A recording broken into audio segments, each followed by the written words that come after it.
அது எனக்கு அது நான் டெய்லி செய்யறதுனால அது எனக்கு எப்படி இருக்கு அப்படின்னா அதுல நான் சகிச்சுட்டேன். ஓகே, பரவாயில்ல, இருந்துருப்போம். பொய் தானே, நீ மட்டுமா சொல்ற, நானும் தான் சொல்றேன், பரவாயில்ல. திருடுறியா, பரவாயில்ல. லஞ்சம் வாங்குறியா, பரவாயில்ல. பிச்சைக்கிறியா, பரவாயில்ல. கடவுளை வணங்கலையா, பரவாயில்ல. என் இஷ்டத்துக்கு தான் வாழ்வியா, பரவாயில்ல. இப்படின்னு எல்லாத்துக்கும் என்ன செஞ்சுட்டு இருக்கோம் அப்படின்னா பரவாயில்ல பரவாயில்ல பரவாயில்லன்னு சொல்லிட்டு நான் என் இஷ்டத்துக்கு நான் வாழ்ந்துட்டே இருக்கேன்.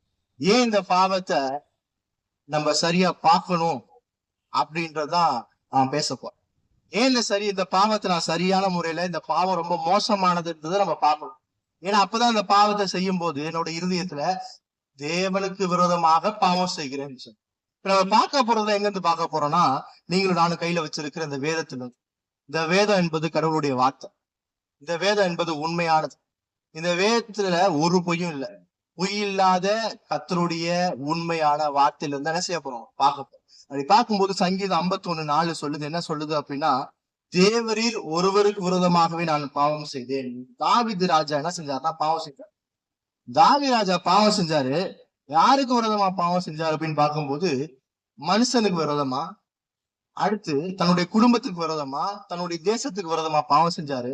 ஆனா அந்த தாவீது ராஜா சொல்லும் போது என்ன சொல்றாரு அப்படின்னா, நான் தேவனுக்கு விரோதமாக பாவம் செஞ்சேன்னு சொல்றாரு. ஆனா அவருடைய உண்மையான பாவம் யாருக்கு நேராக இருந்துச்சு அப்படின்னு மனுஷனா பார்க்கும்போது அது மனுஷனுக்கு விரோதமா இருந்துச்சு. ஆனா தாவீது ராஜா சொல்றது, நான் தேவனுக்கு விரோதமாக பாவம் செஞ்சேன். பாவம் கொடூரமானது.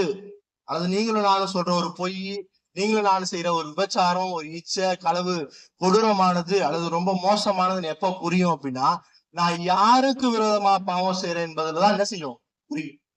நான் யாருக்கு விரோதமா பாவம் செய்யறேன், யாருக்கு விரோதமா இந்த மாதிரியான பொய்ய சொல்றேன் என்பதுலதான் என்ன செஞ்சிருக்கு அப்படின்னா அந்த பாவத்தினுடைய வீரியம் அடங்கியிருக்கு.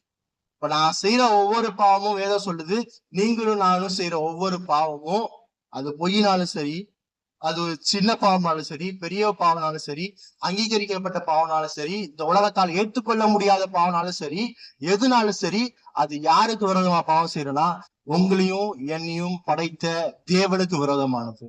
அதான் வேதம் சொல்லுது. நீங்களும் நானும் எப்ப பாவம் செஞ்சாலும் அந்த பாவம் என்பது உங்களையும் என்னையும் படைத்த தேவனுக்கு விரோதமானது. அது வேதம் ரொம்ப தெளிவானது. தேவனுக்கு விரோதமானது என்பது நான் உணராதனால்தான், என்னோட இருதயத்துல என்னை படைச்ச தேவனுக்கு விரோதமானது என்பதை நான் உணராதனாலதான் என்ன செய்யறேன், பாவத்தை இஷ்டம் போல செய்யறேன்.